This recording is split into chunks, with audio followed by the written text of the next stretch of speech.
Hello everyone, we are Group B and today we will be talking about virtual teams.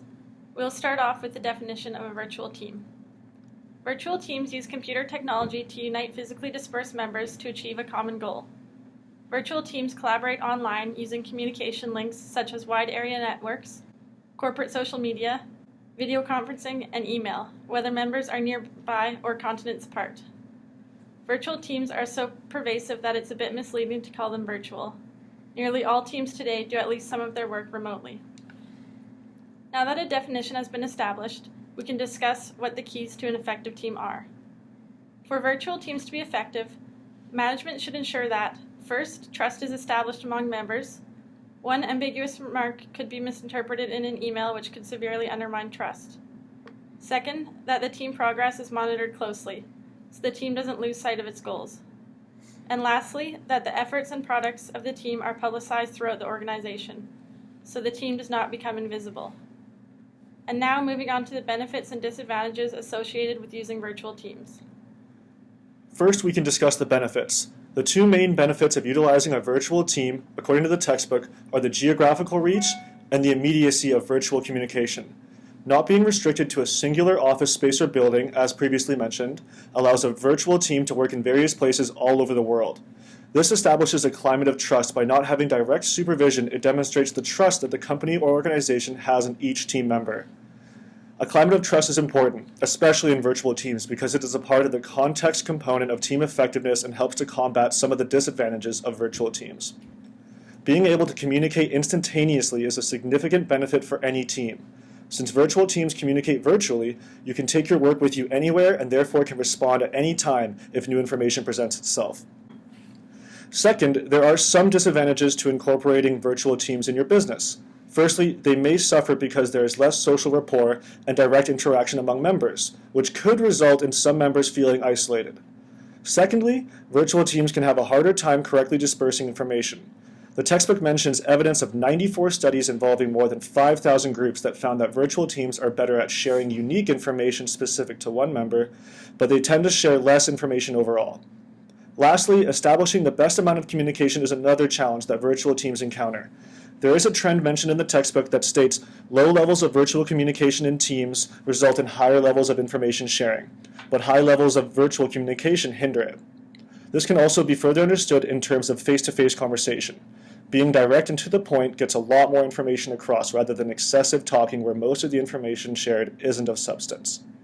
So now that we have discussed some basic information about virtual teams, some of the keys to an effective virtual teams, and the benefit and disadvantages of using a virtual team, we can move on to two strategies to improve virtual teams. There are two main strategies for managers around improving virtual teams and ensuring that they work as effectively as possible. The first strategy is a shift in focus from focusing on timelines to focusing on results. Having team members in different locations, it is assumed that members are working on their own schedules at their own convenience, which is a benefit of virtual teams.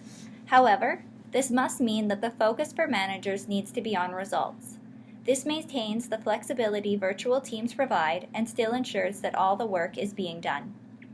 The second key focus for managers to improve virtual teams is recognizing that virtual teams do not in fact require fewer managers, but more explicit supervisory skills among existing managers. This supervisory should work conjointly with a focus on results as opposed to timelines as stated previously. More explicit supervision is a precautionary measure to prevent social loafing. However, the focus on both group and individual results will also combat this. The benefits of using virtual teams can be demonstrated through real-world examples with companies such as British Petroleum, TELUS, and Mozilla. British Petroleum is based out of London, England, and is one of the world's largest oil and gas companies.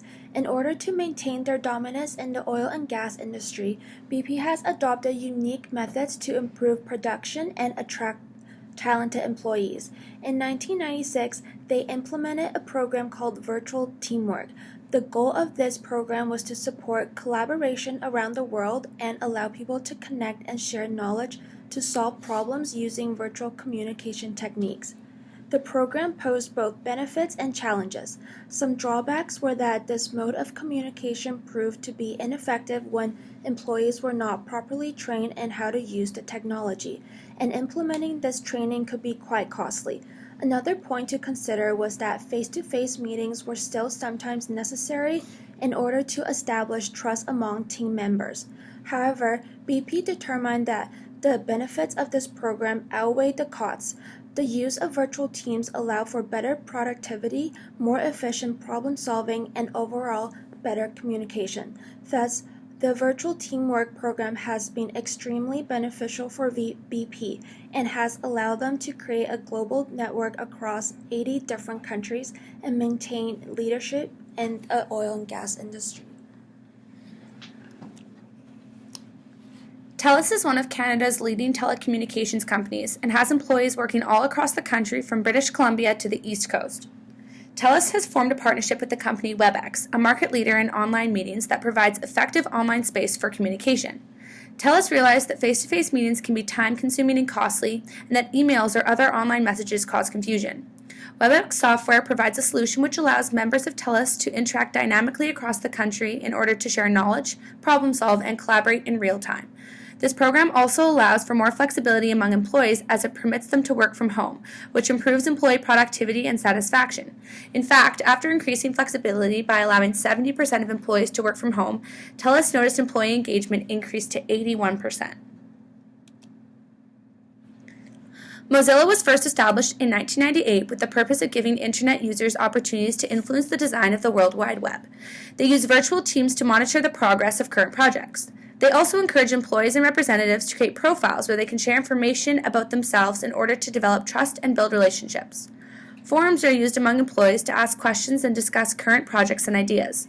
Mozilla strives to promote the efficiency of team members by publishing the names of the individuals working on the project, an aspect that is very important to improving productivity and employee engagement within virtual teams.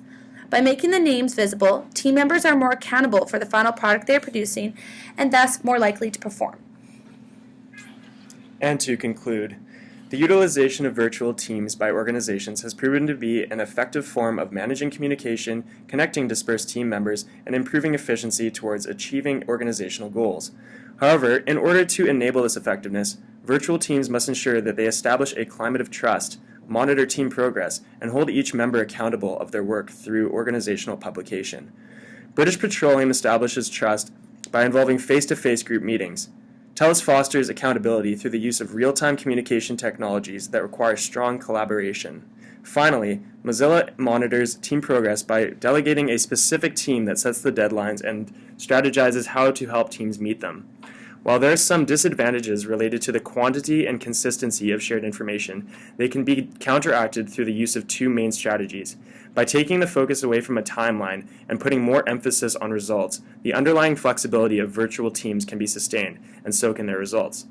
Developing more explicit supervisory skills is also an important strategy to consider.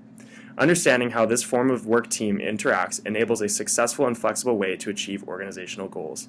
Thank you for viewing our presentation, and remember to utilize virtual teams in your careers.